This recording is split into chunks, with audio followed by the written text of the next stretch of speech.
آج کے خطبہ جمعۃ المبارک میں انشاءاللہ العزیز ماہ سفر کے حوالے سے گفتگو ہوگی کہ اس میں کیا کچھ بدعات کی جاتی ہیں، چند بدعات کی نشاندہی اور چند اہم تاریخی واقعات، خاص کر واقع بئر معونہ اس کا ذکر ہوگا۔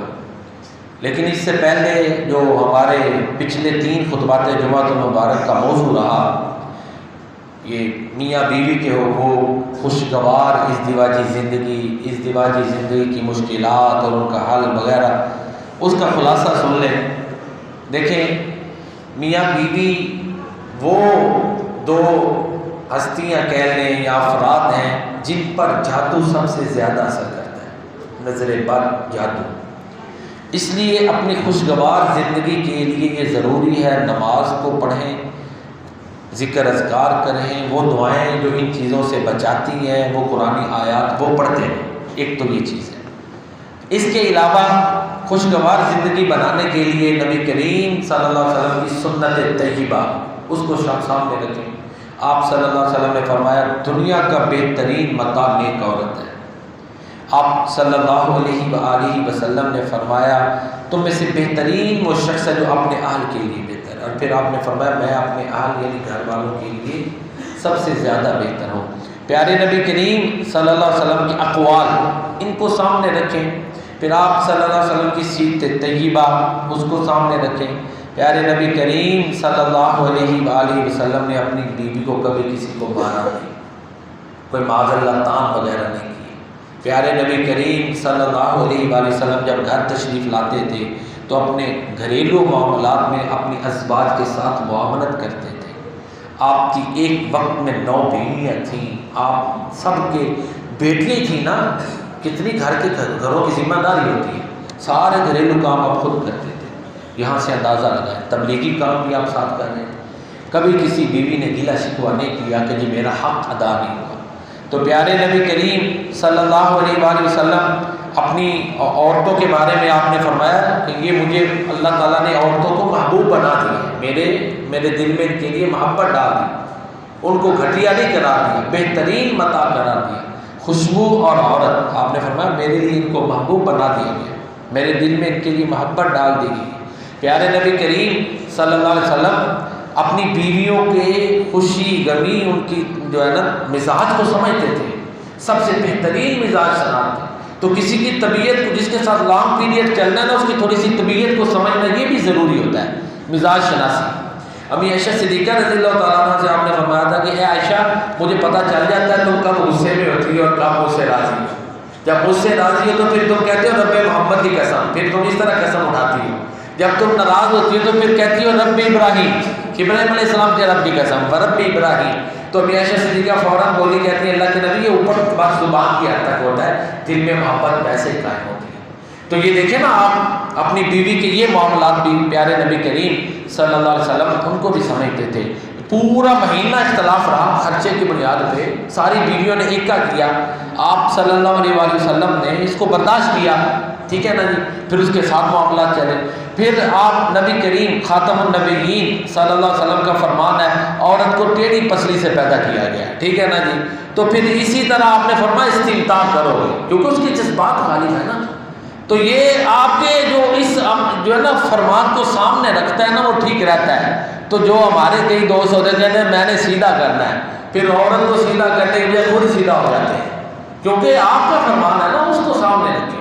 اس میں ٹیڑھ پن کی کئی ہیں، ان کے اپنے میکوں کے ساتھ زیادہ رجحان ہوتا ہے، صاف صاف کو سمجھ آتی ہے، یہ تو کوئی ڈھکی چھپی بات نہیں ہے۔ اور بڑی چیزیں جو ٹیڑھ پن کی علامت ہے، تو آپ نے فرمایا ان کو ساتھ لے کے چلنا ہے۔ اگر بالکل کہو نا کہ تمہارے دماغ کے مطابق چلے، اسٹیٹ کرنا ہے، تو پھر آپ نے فرمایا اس کو توڑ دو گے۔ تو بہرحال ہمارے معاشرے میں بگاڑ کا ایک بہت بڑا سبب یہ تو تھی خوشحال زندگی، بگاڑ بھی ذکر ہوئے، چونکہ 3 خطبات جمعہ اس لیے ان کا میں خلاصہ ذرا تفصیل سے بیان کر رہا ہوں جو ہم نے سنا، اور یہ ہماری پریکٹیکل لائف میں ضروری بھی ہیں یہ چیزیں، اس لیے ان کو بار بار کہہ رہے ہیں، ریپیٹ کیا جا رہا ہے، تاکہ یہ ایک ایسی چیز ہے جو ہمارے لیے رہنما ہے۔ ہمارے گھریلو زندگی میں جو بگاڑ کا بڑا سبب ہے وہ سوشل میڈیا ہے۔ سوشل میڈیا کے جو رائٹرز ہوتے ہیں نا، وہ اپنی فنڈنگ دیکھتے ہیں، وہ یہ نہیں دیکھتے کہ اسلام کا مزاج کیا ہے، ہم نے کیسے اس کو لے کے چلنا ہے۔ ایک تو یہ، دوسرا باقاعدہ NGOs ہیں، نان گورنمنٹ آرگنائزیشنز ہیں، جیسے یہ عورتیں جب احتجاج کرتی ہیں مردوں کے خلاف تو نکل کھڑی ہوتی ہیں، ہمارا جسم ہماری ذمہ داری، کیسے کیسے سلوگن بناتی ہیں۔ ان کو NGO جو ہیں وہ باقاعدہ فنڈ کرتے ہیں، یہ بھی ہماری فیملی زندگی کے لیے یہ بھی رکاوٹ بن جاتی ہے۔ اس کے علاوہ مغربی معاشرہ کی بڑھتی ہوئی تاثیر، گلوبل ولیج دنیا بن چکی ہے نا، اب میڈیا پہ زیادہ بچیاں بھی بچے سب دیکھتے ہیں، تو گلوبل ولیج ہونے کی وجہ سے جو ہے نا مغربی تہذیب کے بہت زیادہ اثرات ہماری مشرقی تہذیب پر بھی پڑ رہے ہیں، اس لیے یہ بھی اس کا بگاڑ کا سبب ہے۔ ایک اور تھوڑا سا یہ ہے کہ اب جو معاشرے میں ٹرینڈ چینج ہو رہا ہے، عورتوں میں ایک رجحان ہے خود کفالت کا، ٹھیک ہے نا، خود کفالت آپ دیکھ رہے ہیں کہ اپنے معاملات میں عورتیں خود کفیل ہوتی جا رہی ہیں، تو ظاہر ہے جب خود کفالت ہوگی، تعلیم ہوگی، ذہن میں ہوگی، تو پھر آپ عورت کو ایسے ہی ڈیل کریں جیسے کہ بیوقوف کو اور ان پڑھ کو ڈیل کرتے ہیں، تو وہ تو ایسے نہیں کریں۔ ذہین بچہ ہو یا بچی، وہ ایک اپنا سٹینڈرڈ رکھتے ہیں، یہ بات ذہن میں رکھیں، وہ فیل کرتے ہیں، ان کو آپ ایک ڈل بچے کی طرح یا بیگم ہے یا عورت ہے یا بچی ہے جمع ٹریٹ کریں گے تو کام خراب ہو جائے گا۔ ذہین اوور سینسٹیو بھی ہوتا ہے نا، وہ بات کو سمجھتا ہے، ایک اشارے سے سمجھنے والا ہے، اس کو گالیاں دے گا تو کام تو خراب ہونا ہے، یا اس کو پریشرائز کرے گا۔ تو یہ چیز بھی ہے، عورتوں میں جب یہ احساس بڑھ رہا ہے اپنی خود کفالت کا، تو تھوڑے سے سوشل نارمز کہہ رہے ہیں، معاشرتی اقدار بھی بدل رہے ہیں، ان کے مطابق اگر ایڈجسٹمنٹ تھوڑی سی ہو تو پھر جو ہے نا معاملات بہتر چلتے ہیں۔ وہی نا کمپرومائز اور سیکریفائس، یہ دو چیزیں بنیاد ہیں میرڈ لائف کی۔ سمجھوتا کرنا ہے، ہر چیز اپنی مرضی کے ساتھ نہیں چلتی، ہر چیز آپ نہیں کہہ، بڑی چیزیں ایسی ہیں جو سمجھوتے کے ساتھ چل سکتی ہیں، اللہ یہ کہ کوئی کبیرہ گناہ ہے یا شریعت کی حرمت ہے، یہ کوئی معاملہ ہے، اس میں ہم سٹینڈ لیں گے، لینا بھی چاہیے، سٹینڈ لینا چاہیے۔ اللہ کے نبی صلی اللہ علیہ وسلم نے 29 دن ساری بیویاں ایک طرف سے سٹینڈ دیا نا، اور ایک پورا پھر آپشن دیا، اللہ کا رسول لے لو، آخرت کا گھر، یا دنیا کا مال لے لو۔ کتنا بڑا فیصلہ ہے، سٹینڈ بھی لینا پڑتا ہے، یہ نہیں کہ آپ لچک دکھاتے بالکل موم کی ناک ہو جائیں اور وہ اپنی کوئی بات کی وزن ہی نہ ہو۔ یہ تو خود انسان نے، یہ چند چیزیں تھیں جو پچھلے 3 جمعات میں بیان ہوئی، میں نے خلاصہ بیان کیا۔ اللہ تعالی ہم سب کے سارے معاملات میں مدد فرمائے، انسان عقل دوڑاتا بھی رہے تو پھر بھی معاملے اللہ پہ ہی ہیں، نتیجے اسی نے نکالنے ہیں، معاملات اسی نے سلجھانے ہیں۔ جنگ حنین میں مسلمانوں کی تعداد زیادہ تھی نا، تو اب جب اپنی تعداد پہ فخر ہوا تو اللہ کی طرف سے پکڑ آ گئی۔ اگر بڑا ذہین ہے، بڑے معاملہ فہمی سے چلا رہا ہے، اگر یہ کہہ دے جی میری بڑی عقل ہے، تو پھر کام پکڑ آ جائے، یہ پھر کام ٹھیک ہے، اللہ کا فضل ہے۔ کوشش یہ کریں، اعتماد اللہ پہ رکھیں، ٹھیک ہے جی۔ تو یہ تو تھے پچھلے 3 خطبات جمعہ کا خلاصہ۔ آج ہم انشاءاللہ العزیز ماہ سفر کے حوالے سے، سفر کا مہینہ جا رہا ہے، اس کے حوالے سے میں چند گزارشات آپ کی خدمت میں رکھوں گا۔ سفر کا معنی ہوتا ہے سفر المکان، مکان کا خالی ہو جانا، کوئی جگہ۔ صفر اردو میں اسی سے تقریباً ملتا جلتا ہے نا، جب خالی ہے، کچھ بھی نہیں، ڈیجٹ کوئی بھی نہیں ہے، عدد کوئی بھی نہیں، وہ صفر ہے۔ سفر المکان، سفر کو سفر کیوں کہتے ہیں؟ پچھلے 3 مہینے جو ہے نا، ذوالقعدہ، ذوالحجہ اور محرم، یہ 3 مہینے حرمت والے ہیں اور لگاتار آتے ہیں۔ 3 مہینے حرمت والے گزارنے کے بعد 4تھا مہینہ سفر کا ہے۔ اب ظاہر ہے عربوں بعض ہوتے ہیں لوگ، ان کی لڑائی گڈی میں ہوتی ہے، قبائلی لڑتے رہتے ہیں نا، سسٹم ہوتا ہے۔ عربوں میں بھی یہ چیز تھی، لڑائی جھگڑے، یہ مار کٹائی، یہ معاملہ۔ اب 3 مہینے وہ بڑی مشکل سے گزارتے تھے، پابندی کرتے تھے، یہ ان کا کہہ لیں کہ ایک مثبت پہلو تھا۔ باوجود اس میں خامیاں تھیں، لیکن عربوں کا یہ ایک اچھا پہلو تھا کہ حرمت والے مہینوں کو احترام کرتے تھے، آگے پیچھے کر کے تعداد خراب کرتے تھے وہ نیگیٹو، لیکن احترام ضرور کرتے تھے، یعنی 4 کا فگر پورا کرتے تھے اس حوالے سے۔ تو 3 مہینے تو ان کے گزرتے تھے احترام والے، 4تھا مہینہ آتے پھر مکان خالی کر لیے، لڑائیاں جھگڑے شروع ہو گئے، اس لیے اس کو وہ بڑا منحوس سمجھتے تھے جی اس میں لڑائیاں جھگڑے ہوتے ہیں، تو ان کا اپنے کردار ایسا ہے، خود ہی ایسے تھے۔ تو بعض دفعہ یہ بھی ہوتا ہے نا، غلطی اپنی ہوتی ہے تو ڈال دوسرے پہ دی جاتی ہے، نحوست دوسرے پہ ڈال دی جاتی ہے، تو یہی رویہ تھا۔ انہوں نے کہا کہ یہ سفر کا مہینہ بڑا منحوس ہے، انہوں نے یہ اس کے بارے میں ایک سوچ بچار پیدا کر دی، بلائیں، اور آج کل ہمارے ابھی تک یہ لوگوں میں رجحان ہے، سفر کے مہینے میں آپ کو پتہ ہے لوگ شادیاں وغیرہ کم کرتے ہیں کہ یہ نحوست والا مہینہ، ایسی کوئی بات نہیں، ٹھیک ہے جی۔ یہ ایک توہم ہے. توہم کس کو کہتے ہیں؟ وہم کو. وہم سے ہے نا توہم، سپرسٹیشن. کسی چیز کو بندہ کوئی عقیدہ بنا لے، عقیدے کے پیچھے نہ تو کوئی سائنٹیفک لاجک ہو نہ ریلیجیس لاجک ہو. آسان لفظوں میں بتاتا ہوں. کوئی ایک عقیدہ بنا لے، اس کی نہ تو کوئی سائنسی وجہ سامنے آئے ظاہری، نہ کوئی مذہب قرآن کی آیت یا حدیث کوئی بھی نہ ہو، خود ہی ایک تصور بنا لے، عقیدہ بنا لے، اس کو کہتے ہیں توہم. تو یہ ان میں توہم تھا. ہمارے ہاں بھی یہ توہم ہے کہ جی چونکہ سفر کے مہینے میں بلائیں مصیبتیں اترتی ہیں لہذا اس میں شادی وغیرہ نہیں کرنی چاہیے. یہ ایک وہم ہے، کیونکہ پیارے نبی کریم صلی اللہ علیہ وسلم کا فرمان ہے لا عدوہ ولا طیرۃ ولا حامۃ ولا سفر. آپ نے واضح 4 چیزوں کی نفی کی ہے. لا عدوہ، کوئی بیماری متعدی نہیں ہوتی، ایک سے دوسرے کو ایسے بلا وجہ نہیں لگ جاتی. ٹھیک ہے، بعض دفعہ کوئی جرمز یا یہ چیزیں، آپ نے ایک حدیث میں دوسری میں آتا ہے مجذوم سے ایسے بھاگ جیسے تو شیر سے بھاگتا ہے. فرارہ کا من الاسد، یعنی جو ظاہری احتیاطیں ہیں وہ ضرور کریں، باقی کہ کوئی ظاہری سبب بھی نہیں تو ایسے ہی کہ یہ بیماری لگ گئی ہے تو ایسے نہیں ہوتا. کوئی نہ کوئی ریزن سبب ہوتا ہے. اور بعض ہمارے لوگوں کا تو یہ بھی سبب ہے، یہ جرم سے بھی بیماری نہیں لگتی. ان کا بعض لوگوں کا یہ عقیدہ ہے، وہ کہتے ہیں چونکہ اللہ کے نبی کا فرمان ہے اور وہ اس پہ بیس لیتے ہیں. بہرحال میری یہ رائے ہے کہ احتیاطی تدابیر پوری اختیار کرے. ٹھیک ہے، جو ریزنز ہوتے ہیں ان کے ذریعے سے تو بیماری لگ سکتی ہے. اب بغیر کسی ظاہری ریزن کے ایسے ہی کوئی کہہ دے کہ بیماری لگ گئی ہے تو ایسے نہیں ہوتا. ٹھیک ہے، کوئی نہ کوئی اس کا ریزن. جیسے ہمارے گلوز کا یوز کرتے ہیں، بڑی احتیاطیں کی جاتی ہیں، لیکن کرنی بھی چاہیے، ڈاکٹر آزاد کرتے ہیں، کرنی بھی چاہیے. تو بہرحال لا عدوہ، ایسے ہی ایک سے دوسرے کو بیماری لگ جائے کوئی سبب بھی نہ ہو ایسے نہیں ہوتا. ولا طیرۃ، اور آپ نے فرمایا نہ ہی پرندے کے اڑنے کے ساتھ قسمت جڑی ہوئی ہے. ہوتا ہے نا ہمارے یہاں پرندہ اڑاتے ہیں، اب تو چلو یہ کم ہو گیا ہے، دور جاہلیت میں تھا. ہمارے اب کیا ہوتا ہے پرندے سے وہ کارڈ نکلواتے ہیں، کارڈ نکالتا ہے جی یہ میچ کون جیتے گا فلاں یہ کیا ہوگا، قسمت معلوم کرتے ہیں. اب ذرا اس کی فارم چینج ہو گئی ہے. پچھلے ادوار میں اڑاتے تھے، دائیں طرف اڑ گیا تو کہتے تھے کام کر لو جی ٹھیک ہے، بائیں طرف پرندہ اڑ گیا تو کہا جی نہیں کام نہ کریں گے. ایک جیسچر ہوتی تھی. آپ نے فرمایا ولا طیرۃ، ایسے کچھ بھی نہیں ہوتا. پرندہ دائیں جانب اڑے یا بائیں جانب اڑے، اس کا کام کے ہونے یا نہ ہونے سے کوئی تعلق نہیں. ٹھیک ہے، آپ نے واضح لوگوں کو گائڈ کر دیا. دیکھیں نا کتنے آسان طریقے سے. اسی طرح ہمارے ہاں یہ کارڈ کے ذریعے جو معلوم کرواتے ہیں پرندوں کے ذریعے قسمتیں، کی ایسا کچھ بھی نہیں. کوئی کارڈ کے ساتھ قسمت نہیں جڑی ہوئی. قسمت آنے والے حالات کا صرف اللہ کو پتہ ہے، کسی کو نہیں پتہ. بعض دفعہ خواب کے ذریعے کوئی پریشانی آنی ہوتی ہے، خوشخبری، اس کا پتہ چل جاتا ہے. وہ آپ نے پہلے ہی بتا دیا تھا کہ نبوت کے 46 حصے ہیں، ان میں سے ایک حصہ سچا خواب ہے، وہ باقی رہے گا. وہ تو آپ نے فرما دیا خواب کے ذریعے. لیکن بہت زیادہ خوابوں پہ اعتماد بھی بعض دفعہ انسان کو توہم پرست بنا دیتا ہے. ٹھیک ہے، بہت زیادہ خوابوں کے اوپر یہ اعتماد شروع کر دے اور پریکٹیکل لائف میں نہ جائے، یہ بھی درست نہیں ہوتا. بہرحال یہ کہ خواب سچا بھی ہو سکتا ہے، شیطانی بھی ہو سکتا ہے، اپنی ڈیلی روٹین کا بھی ہو سکتا ہے. 3 طرح کے خواب ہوتے ہیں.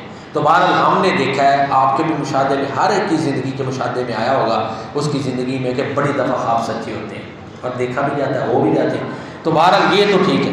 باقی فیوچر کا صرف اللہ کو پتہ ہے، کسی کو نہیں پتہ کہ کل کیا ہوگا. آپ نے فرمایا ولا حامۃ. ایک اور ان کا یہ عقیدہ تھا روحوں کے حوالے سے. وہ کہتے تھے جو بندہ قتل ہو جائے نا اور اس کے وارث اس کا بدلہ نہ لے، اس کی روح جو ہے نا وہ الو کی شکل میں اڑتی رہتی ہے جب تک بدلہ نہ لیا جائے. یہ ان کا ذہن تھا. ہمارے دیکھیں ہندوؤں میں ایسے عقیدے اس سے ملتے جلتے پائے جاتے ہیں، بلکہ ہمارے ہاں بھی بڑی معذرت سے جی جمعرات کو روحیں آتی ہیں. اب یہ ابھی تک دور دعا ہے، اس میں بھی تو اللہ کے بندوں نیک بندوں کی روحیں جنت میں ہیں، سبز پرندوں کی شکل میں ہے، وہ کوئی نہیں واپس آنے والا معاملہ. آپ امام ابن کثیر رحمۃ اللہ علیہ کی جو آیت ہے نا یہ ولا تحسبن الذین قتلوا فی سبیل اللہ، اس کی تفصیل سے تفصیل پڑھیں. دوسرے پارے کے تیسرے رکوع کی تیسری چوتھی آیت ہے. جو اللہ کی راہ میں قتل ہو جائے انہیں مردے نہ سمجھو، اس کی تفصیل میں لائیں. نیک بندوں کی روحیں تو جنت میں ہیں، برے لوگوں کی عذاب میں ہیں. اور فرشتے نہیں چھوڑتے، انہوں نے کہاں سے آ جانا ہے؟ تو یہ ایسی کوئی بات نہیں. وہ چونکہ ہمارے ہاں لوگ ویسے خدمت نہیں کرتے بر صغیر کے، تو مولویوں نے یہ طریقے ایجاد کیے بڑی معذرت سے، خدمت کروانے سے، آپ سے خدمت کروانے کے لیے. اور اس سے لوگ بھی ہاں میری ظاہر ہے جب مفاد جڑا ہوتا ہے، اور وہ ظاہر ہے جس کا والد ہے تو وہ تو چاہتا ہے، ہر طرح سے چاہتا ہے کہ اس کے والد کی، میں بھی آپ بھی والد والدہ جن کے فوت ہوئے ہم تو چاہتے ہیں ان کی بخشش درجے بلند ہیں. تو کوئی بھی کوئی بات بتائے، تحقیق پھر ان پڑھ لوگ تحقیق کیے، اچھا جی اتنے دن کھلائیں گے تو والد صاحب کی بخشش، یہ تو بڑا آسان رستہ ہے. ہر جمعرات کو ختم دلا دیں گے تو ان کی بخشش ہو جائے گی، بڑا آسان رستہ ہے. تو اس طرح کے طریقے ایجاد کیے ہوئے تھے مولویوں نے تاکہ آپ خدمتیں کریں. اب اس کو دین کا حصہ بنا لیا گیا ہے. جو اس کی بائیکاٹ کہے گا کہیں لو جی یہ تو اصالہ ثواب کا منکر ہے، ایک نیا لیبل آ جائے گا. اور بھائی اصالہ ثواب کا کوئی منکر نہیں ہے، سب کا ایمان. یہ طریقے درست نہیں ہیں. آپ نے اگر جمعرات کو صدقہ کریں، ضروری تو نہیں مولوی صاحب کو کھلائیں، کسی یتیم کا خرچہ لگا دیں اپنے والد والدہ کے اصالہ ثواب کے لیے، اچھی بات ہے. 100 طریقے ہیں، آپ کر لیں. یہ طریقہ درست نہیں ہے. اب اللہ کے نام پہ جانور ذبح ہوتا ہے، پھر بھی انہوں نے کہنا جی ہم نے عید والے دن بھی آپ ختم پڑھنا ہے. ہوا ہے اب تو لوگ چلو خود بھی پڑھنا شروع ہو گئے. بھائی اللہ کے نام پہ ہو گیا، بسم اللہ پڑھیں. خود جو آیتیں پڑھنی ہے برکت کے لیے اضافی سنت نہ سمجھیں، پڑھ لیں. آپ کہتے ہیں میں یہ آیتیں پڑھوں گا، بسم اللہ تو پڑھیے، مجھے برکت ملے گی، میں نہیں روکتا. سنت نہ سمجھیں، قرآن ہے نا، قرآن سے اب ہم سمجھائیں گے کہ لو جی قرآن کا منکر ہو گیا، ایک نیا لیبل آ جاتا ہے، سمجھانا بھی ایک بڑا مشکل ہو جاتا ہے. تو بہرحال عرض یہ کر رہا تھا، بات لمبی ہو گئی، معذرت، اصل موضوع کی طرف آتا ہوں. بلا ہام ماتا آپ نے فرمایا یہ روح الو کی شکل نہیں اختیار کرتی، یہ وہم ہے. چوتھی بات آپ نے فرمائی پیارے نبی کریم صلی اللہ علیہ وسلم نے، بلا سفرا، یہ سفر کوئی نہیں منحوس ہوتا، ایسی کوئی بات نہیں. زمانے اللہ نے پیدا کیے، وقت اللہ نے پیدا کیے. انسان کے اپنے برے عمل ہوتے ہیں جن کی اس کو سزائیں ملتی ہیں، بعض دفعہ آزمائش بھی ہوتی ہے. ہر بندہ اگر کوئی تکلیف میں ہے تو اس کو یہ نہ کہہ دو کہ یہ گناہ کی سزا ہے. ہم نے کوئی تقدیر پڑھ رہے ہیں، ہم کیا ہم کہہ دیں؟ کیا پتہ ہے اللہ اس کے درجے بلند کرنا چاہتے ہیں، اللہ تعالیٰ اس کو آزما رہے ہیں. تو مومن تو آزمائشوں میں رہتا ہے، کوئی اپنی جان کے حوالے سے ہے، کوئی اپنی اولاد کے حوالے سے فتنے میں ہے، کوئی اپنے بہن بھائیوں کے حوالے سے ہے، کسی کو اپنی اولاد ماں باپ کی آزمائش پڑ گئی ہوئی ہے. جوائنٹ فیملی سسٹم ہے نا، آزمائشیں پڑتی نہیں ہے کیا؟ بیوی اپنے مزاج کا لی اور ماں باپ اپنے بندے کے لیے تو بڑی آزمائش بن جاتی ہے. دونوں کو لے کے کیسے چلے؟ آزمائش کی تو بڑی شکلیں ہیں، کسی کا روزگار کا مسئلہ ہے، کسی کو بیماری ہے، کسی کو فلاں. آزمائشیں ہر ایک کے ساتھ ہیں. اللہ ہماری مدد فرمائے. ہم کمزور ہیں، ہمیں جو بھی کوئی آزمائش ہے کہ ہمارے گناہوں کی سزا ہے، اللہ ہمیں معاف فرمائے، ہمارے لیے آسانیاں پیدا فرمائے. کسی کے بارے میں فوراً نہ کہیں کہ جی فلاں ایسے ہے. بعض لوگ اس کی تو جتنی بیٹیاں ہو گئی ہیں لگتا ہے اس کو سزا ملی ہوئی. ہمیں کیا ضرورت ہے کہنے کی بھائی یہ تو بہت سخت جملہ ہے. اللہ نے شاید اس کے درجے بلند کرنے ہیں، اس کے لیے آزمائش ہے. اور اللہ ساتھ مددیں بھی فرماتے ہیں. جب اپنے بندے کی اللہ آزمائش کرتے ہیں نا تو مدد بھی ساتھ آتی ہے. تو یہ فوراً کسی کے بارے میں یہ نہ کہیں تکلیف میں دیکھ کے کہ یہ جو ہے نا یہ اس کے گناہوں کی سزا ہے. اگر ہم نے کوئی ایسے جملے کہے ہیں تو اللہ ہمیں معاف فرمائے، ہمیں اصلاح کرنے کی توفیق عطا فرمائے، ہمیں پکڑ نہ آ جائے. بعد میں اپنے جملوں کی وجہ سے بھی تو پکڑ آ جاتی ہے نا، ایسے جملے جب بولے ہوں. تو بہرحال آپ نبی کریم خاتم النبیین صلی اللہ علیہ وآلہ وسلم نے فرمایا کہ کوئی سفر منحوس نہیں ہے. سفر میں نارمل معمولات کرو، اللہ پہ توکل رکھو، دعائیں پڑھو. تو یہ توہم ہے سارے، ان کو رد کرنے کے لیے اللہ تعالیٰ نے پیارے نبی کریم صلی اللہ علیہ وسلم کو بھیجا. اب دیکھیں کوئی ایسا میدان نہیں جس میں پیارے نبی صلی اللہ علیہ وسلم نے گائیڈ نہیں کیا. کوئی، ہمارا تو یہ عقیدہ ہے ہر نیکی آپ نے بتا دی. اب کوئی کام ایسا ہو کوئی کہے یہ کام نیکی والا ہے تو یہ اضافہ کرنے، ہم کہتے ہیں ممکن ہی نہیں. ہماری تو پیارے نبی کریم صلی اللہ علیہ وسلم کے ساتھ محبت کا یہ حال ہے. جتنی عبادت آپ نے بتا دیا اتنی کرو، بس اپنی طرف سے نہ ایڈ کرو فلاں بھی اچھا عمل ہے اضافہ کر لو، فلاں بھی اچھا عبادت کے طور پہ، وہ نہیں درست. عبادات مکمل ہے. باقی معاشرت میں ہم ظاہر طریقے ایجاد ہوتے ہیں. پہلے مسجدیں کچی تھیں، اب اللہ نے نعمتیں دی، پکی ہو گئی، قالین آ گئی، اب اے سی اور اب ساری سہولتیں اللہ تعالیٰ دے. یہ معاشرت ہے، اس میں بہتری آنی ہے. یہ اور چیز ہے. اچھا ہم اسپیکر کا استعمال کر رہے ہیں، لو جی اسپیکر کا بھی تو استعمال کر رہے ہیں نا، تو یہ تو بھی نیا ہے. اور بھائی یہ تبلیغ تو قرآن و حدیث کی ہے نا، یہ ذریعہ ہے. تبلیغ ہم اگر قرآن کو چھوڑ کے حدیث کو چھوڑ کے اور کریں گے پھر پکڑ ہے. یہ جو معاشرے میں ایجادات ہو رہی ہیں، یہ سہولتیں ہیں، اس میں آپ یہ نہیں کہہ سکتے. مثلا معراج کی رات کی میں آپ کو بات کرتا ہوں. معراج کی پہلے تو تاریخ ہی متعین ہے، 6 اقوال ہیں 6. پھر اس کی رات کو جو اتنے 100 نفل پڑھیں، یہ پیارے نبی صلی اللہ علیہ وسلم سے ثابت ہے. اب ہم کہیں گے چونکہ آپ نے معراج کی رات، یہ عبادت ہو گئی نا، اضافہ ہو گیا، اپنی طرف سے ہو گیا. اگر تو آپ نے معراج کی رات کو 100 نفل پڑھے ہیں تو پھر ٹھیک ہے، ہمارا سن لیں. جو کرتا ہے اس کی اپنی سوچ ہے، دلیل سن لیں. اگر مطمئن ہے تو آپ عمل کر لیں. دلیل دے رہا ہوں، آپ خاتم النبیین صلی اللہ علیہ وسلم نے معراج کی رات کے لیے کوئی اسپیشل نماز نہیں پڑھی. اب کوئی پڑھتا ہے تو اب اس سے سوال ہے، اس کا ذہن زیادہ ہے؟ صحابہ سے اس کا ذہن زیادہ ہے کہ یہ 100 رکعتیں یاد کر رہے ہیں، انہوں نے نہیں پڑھی.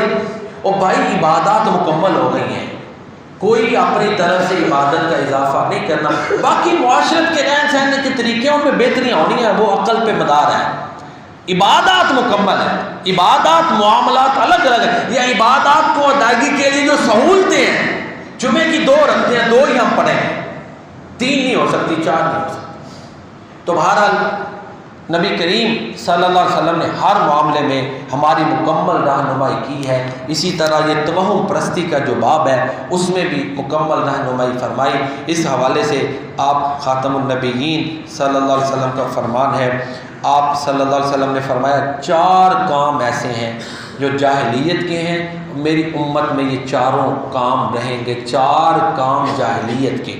آپ صلی اللہ علیہ وسلم نے فرمایا حسب پر فخر کرنا، اپنے حسب نسب پر فخر کرنا، اپنی ذات پات پر. دوسرا، دوسرے کے نسب کے اوپر تانا زنی کرنا. آپ دیکھ لیں ہمارے یہاں ہر برادری نے دوسری کے لیے اپنے لیے تعریفیں الا ماشاءاللہ دوسری کے لیے خامیاں نکالی ہوتی ہیں. ایسے ہی ہے نا.